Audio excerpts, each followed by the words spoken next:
Welcome to the Valley Avon Podcast, a weekly podcast provided by Valley Community Baptist Church, located in Avon, Connecticut.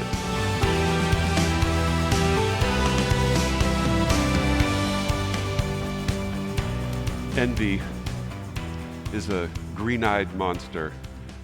Shakespeare actually coined that phrase. He's the one who described envy as being like a green-eyed monster. He did it in his play Othello, Act 3, Scene 3. Iago's talking to Othello, and he's actually describing jealousy, but he could just as easily be describing jealousy, covetousness, or envy. It's a green-eyed monster. It's green because it's sick. It has serpent-like piercing eyes because it's a predator. It sees a danger, a lack, and it intends to strike first. It's a monster because in some ways it intends to toy with its prey. Envy really is like a green-eyed monster. Good definition of envy given by an author is envy is feeling bitter when others have it better. Envy begins by noticing something that someone else has. It could be a thing like a flashy car. It could be a trait like being attractive. It could be an accomplishment like coming in first. But when it comes to envy, by seeing that which someone else has that we do not have, we find ourselves in envy feeling smaller.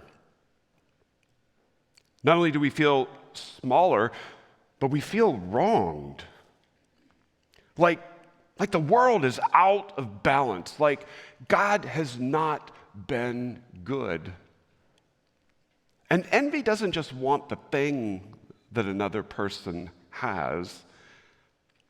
Envy wants to be that person. And envy is bitter until we are that friend, that rival, that frenemy. The green-eyed monster could have been turned loose in the life of Truett Cathy. Truett Cathy was born in 1921 in Eatonton, Georgia, to a family that was very poor. It was a large family, too.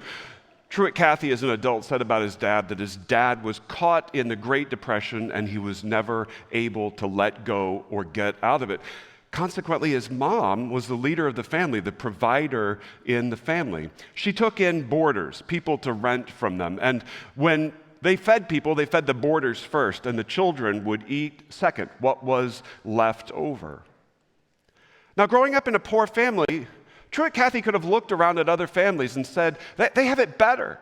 Why do they have it better? He could have looked around in envy at other families, families with fathers who were involved, families who had plenty to eat, and say, why do they have it and why do I not? He could have become bitter with them, bitter about himself, and bitter at God.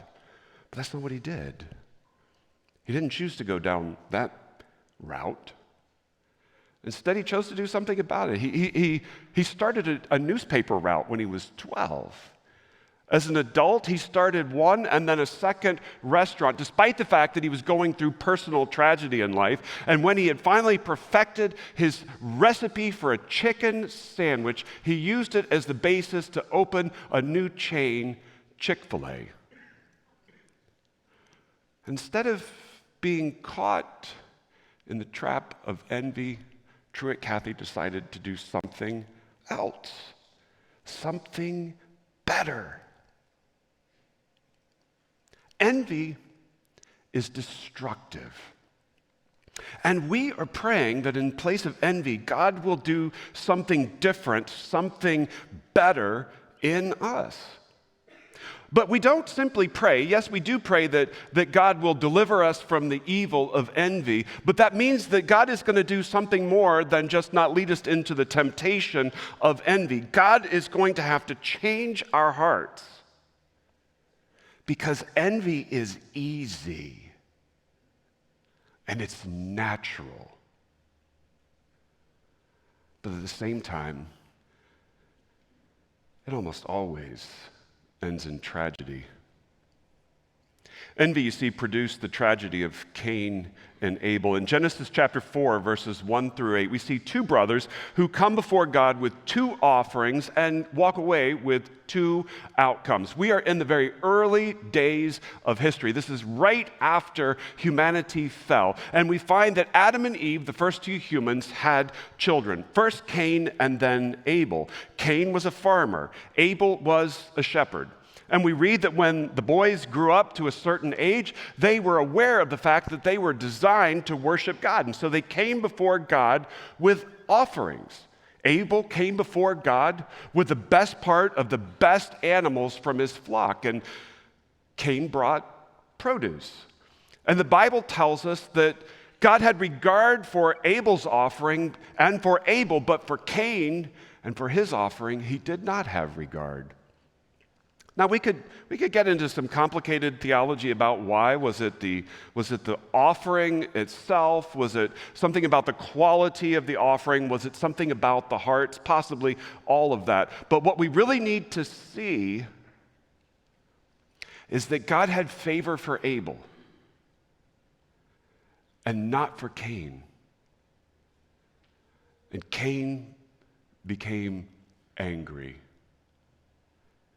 You see, in verses 5 through 7, we find Cain taking a path toward envy and toward tragedy.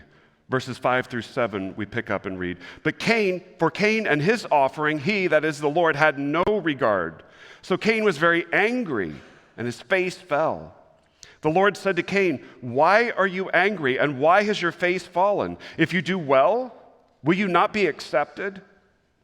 And if you do not do well, sin is crouching at the door. Its desire is contrary to you, but you must rule over it.'"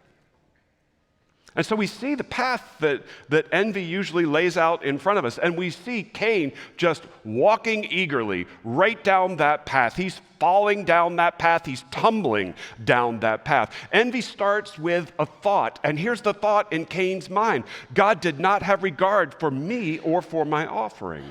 But then envy adds on top of that a feeling. Did you see it? Cain gets angry. He's not just seeing that he was not favored, he becomes angry about it. And that anger is evident on his face. God sees it on his face and calls it out. But then envy always goes to words. Now, we don't get to read the words here that Cain was speaking to himself. And we don't know whether he spoke these words out loud or whether he said them to himself. But we do know that at this point, Cain is spinning a plot in his head about Abel being bad and about God being bad and holding out the best that is available to him. And God sees it all. And he says to Cain, he warns Cain, sin is crouching at your door. I see it on your face, Cain. Sin is crouching at your door. And it plans to come in and own you and stain your world. Cain, what are you going to do? Do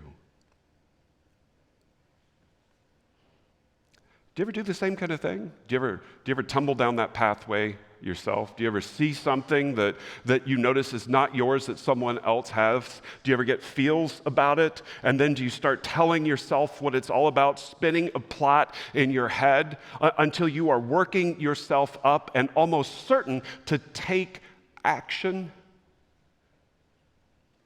Well, tumbling down this pathway in verse 8 leads to the tragedy of the first murder. Verse 8 goes on, "Cain spoke to Abel his brother, and when they were in the field, Cain rose up against his brother Abel and killed him."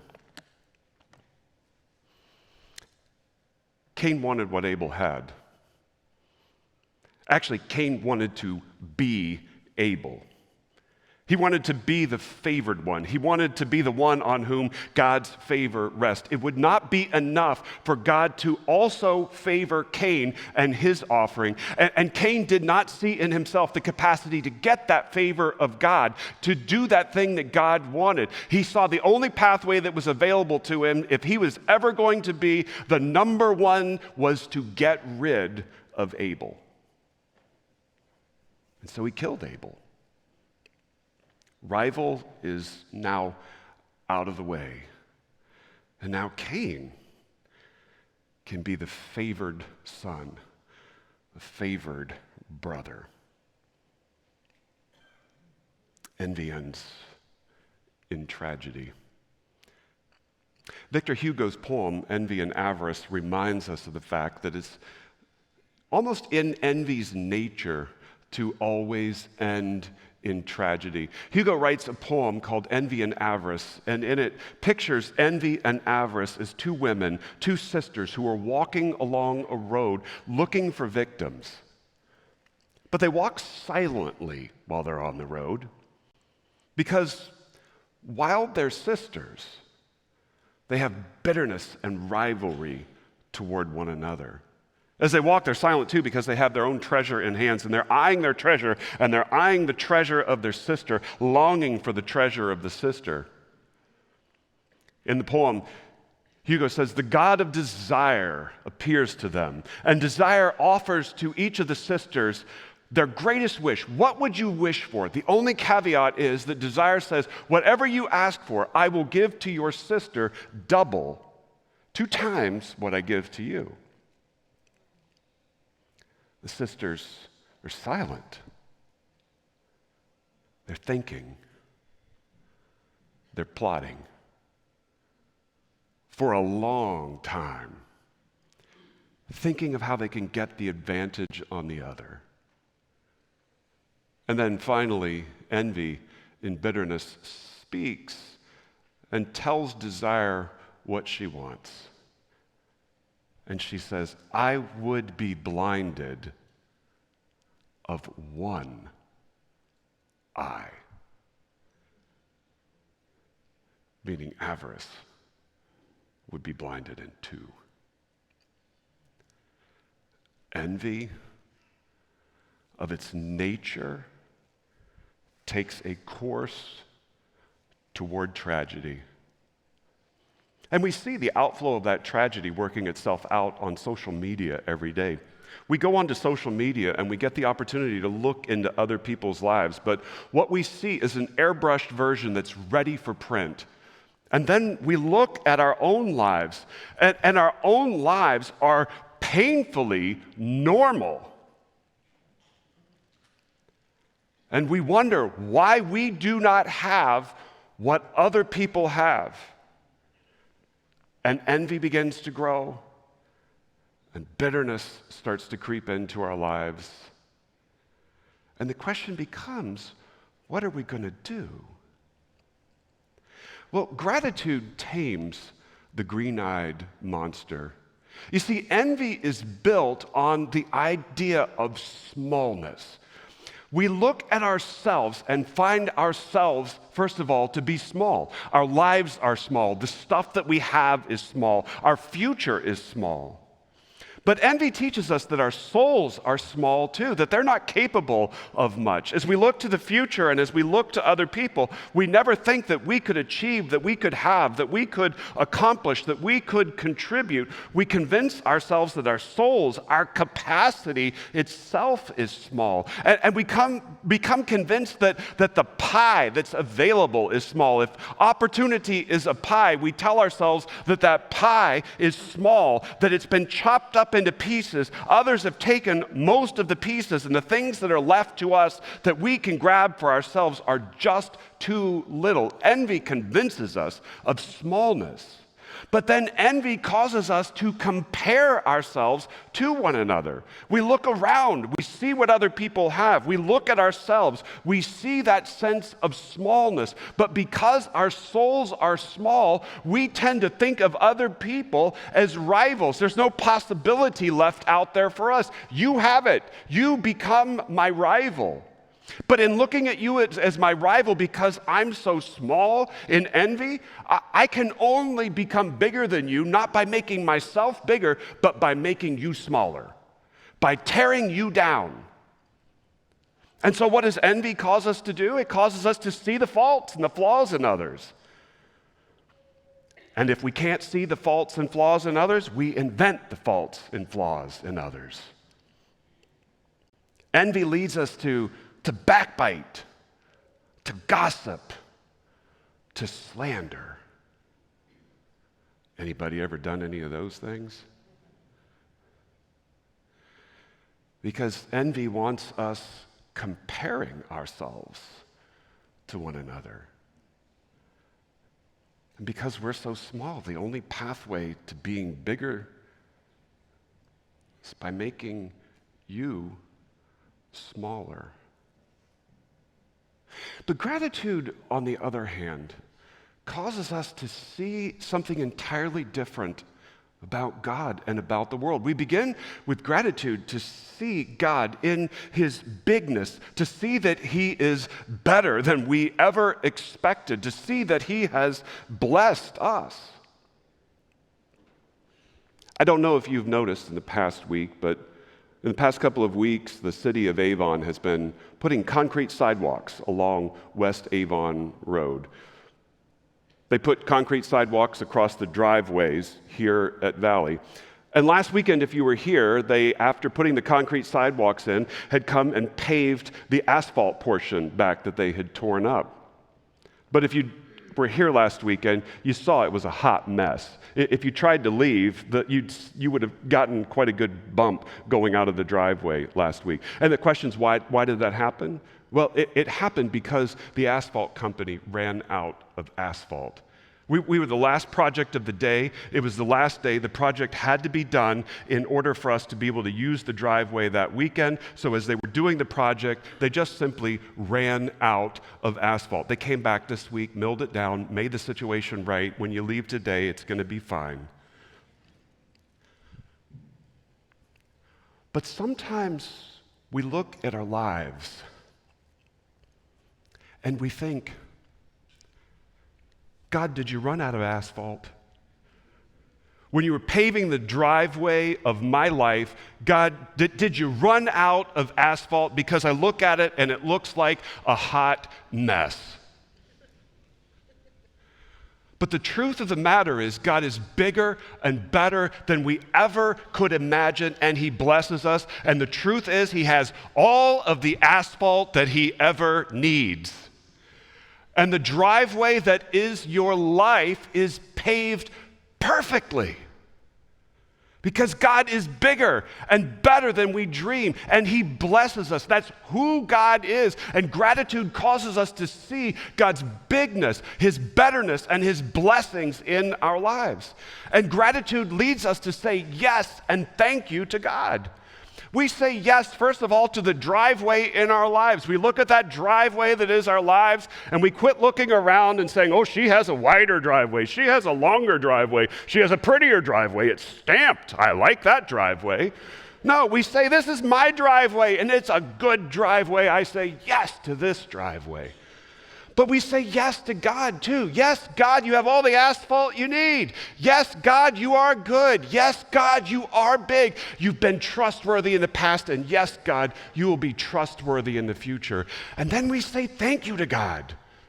Thank you, God, for giving me all of the blessings you have given me. Thank you, God, for who you have made me. Thank you, God, for what you've done for me in Jesus Christ. And envy can never stand in the face of those two simple words. Thank you. You see, gratitude grounds us in the unconditional love of the gospel. We see God's unconditional love coming out as Jesus meets Zacchaeus in Luke chapter 19. Jesus was on his way to Jerusalem. He went through the city of Jericho on his way there. As he went through town, crowds gathered. They lined the streets. The crowds got deep along the streets to see Jesus. Nobody could get in or see Jesus. The Bible tells us that Zacchaeus was in a worse position because he was short. He would never see over the crowd. So he ran along the route and he found a tree and he climbed up in the tree. No one was going to let him through the line. You see, Zacchaeus was a tax collector, which meant that he had paid the Roman government for the privilege of collecting revenue from his own people. He'd collect the revenue from them and give it to the empire, and he kept a cut of that money. He was extorting money from his people to give to the empire, and he paid them for the privilege. Zacchaeus was hated, loathed by everyone. But Jesus came to the tree where Zacchaeus was climbed up to see him, and Jesus stopped.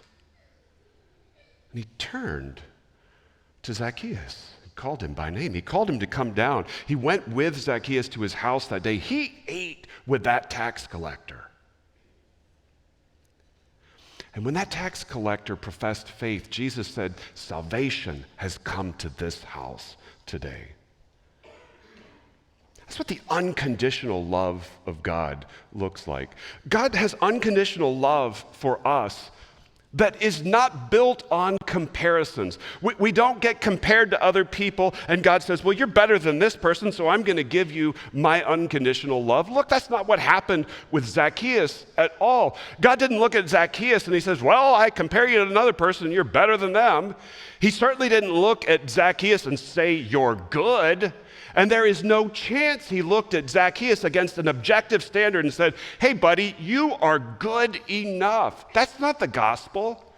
God doesn't look at you or me and say, well, I'm going to measure you against the person down the row from you. If you're a good bargain, I'll go with you. He never looks at you and says, you're good. And he never looks at you and says, there's an objective standard. You've met it. You are good enough. You get to come into my kingdom. That's not the gospel. The gospel is that God gives you his love for free. He chooses you, not because you're good, not because you're good enough, but because he loves you. That's the gospel. It's unconditional love. It's unmerited grace.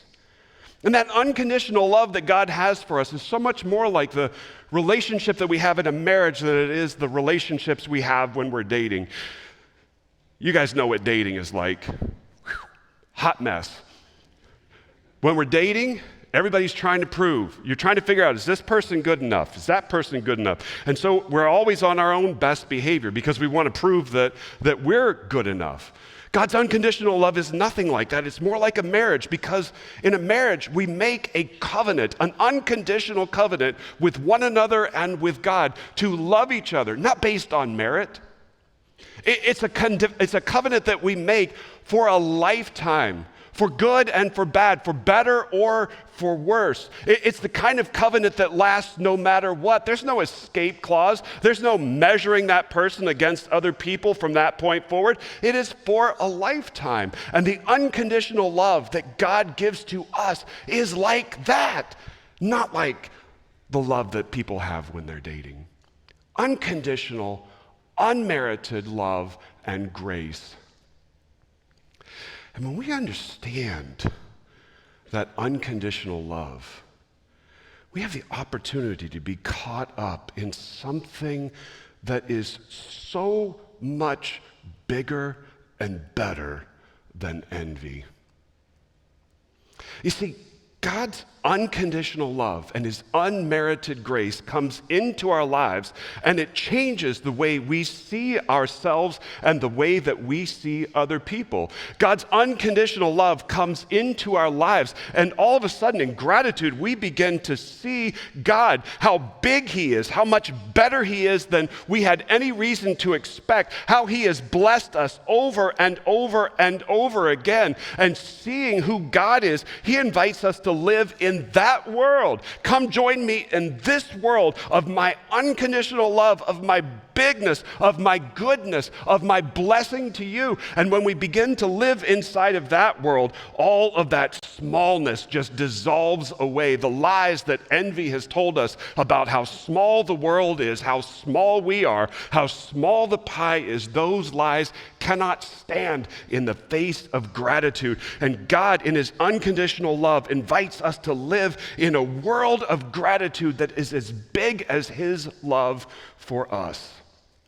It reminds me so much of what Beethoven was doing in the fourth movement of his Ninth Symphony. He's giving expression to God's invitation to live in his big, better, blessing, unconditional love. Beethoven's Ninth Symphony, if you don't know, it begins with 3 movements. And you're seeing in those movements struggle and earthly attempts at joy and longing. But then the fourth movement comes in with an absolute flourish. And it moves quickly along to the familiar tune and to the words of the Ode to Joy. And layer after layer of instruments are joined with voices. And the choir is inviting us to celebrate in joy the goodness of God. It calls us in joy to see the things that we have, the people we are surrounded with, those we love, the good things that God has done for us, and above it all, the incredible goodness of God himself. The words translated into English end with, brothers, above the starry canopy, there must dwell a loving Father. Do you fall in worship, you millions? World, do you know your Creator? Seek him in the heavens. Above the stars he must dwell. Joy in everything he has given us. Joy in everything God has done for us. Joy in God himself, and gratitude. Gratitude for who God is, for what he has done. Gratitude that changes the way we look at ourselves and the world. What if we practice gratitude in place of envy? You see, in the Lord's Prayer, Jesus is already telling us, he's inviting us to practice gratitude as a regular way of life. The Lord's Prayer is actually a model prayer. Jesus says to us, pray this way. Pray this way. Talk with God this way, daily, continually. And he begins by saying, our Father, the one in the heavenly places, hallowed, holy, high, exalted, lifted up be your name. What is he telling us to do? As we talk with God, begin by praising God for who he is and thanking God for what he's done. Now, if we made gratitude a part of our daily routine, a part of our life rhythm, what do you think that would do to envy? Gratitude would grow in our lives and in our hearts until there is no space, no room left for envy. You see, gratitude opens the floodgates, actually, of love into our lives. In gratitude, we are able finally to accept the unconditional love of God that's being offered to us. But in gratitude, we let that love into our hearts, into our lives. It comes flooding into us, and it makes us whole, and it makes us new again. But not only that, but in gratitude, we learn to express our own love toward God. And as we express that love toward God in praise and thanksgiving, that love grows. And as that love grows, it cleanses us and sanctifies us. But gratitude helps us to love others as well. Gratitude to and for God and gratitude to and for other people enables us to love them, to serve them without any envy, without any rivalry, without any bitterness. You see, gratitude is opening a floodgate that envy tries to close in our lives. And when that floodgate is open, the landscape of our lives are washed over. We flourish and we bear much fruit the way that we are meant to. We become life givers. Truett Cathy chose gratitude. Not only did he start over 1,800 restaurants in the Chick-fil-A chain, but he and his wife together really changed the world. They allowed they brought 150 foster children into their home. For 50 years, 50 years, Truett Cathy taught a Sunday school class for 13-year-old boys. The two of them together started 14 foster homes across this hemisphere, and they created an endowment, a foundation that pays part of the college expenses for foster children and for employees of their restaurants. It provides scholarships for boys and girls to go to summer camp, and it provides funds to help Christian leaders bless their marriages. Truett Cathy could have been an envious miser focused on himself with the upbringing that he had. But gratitude led him to bless so many people. But that's what gratitude does. Gratitude grows in our lives and it displaces envy. It cleanses us on the inside. It invites God and His love into our lives. And then it overflows into the lives of others. Gratitude is a choice. Envy is easy, and it's natural. The way that every one of the 7 deadly sins is. But gratitude is a daily choice. It's a daily remedy, a daily antidote for the envy in our lives. Gratitude is a daily dose of the love of God and the life of the Spirit. Won't you start today?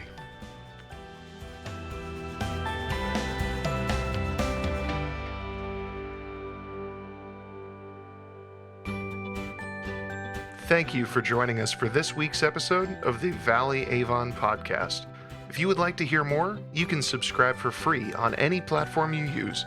If you would like to visit us in person or would like to submit a prayer request, you can visit us on the web at avon.valleycommunity.cc. From all of us here at Valley Community Baptist Church, thank you for coming and have a blessed week.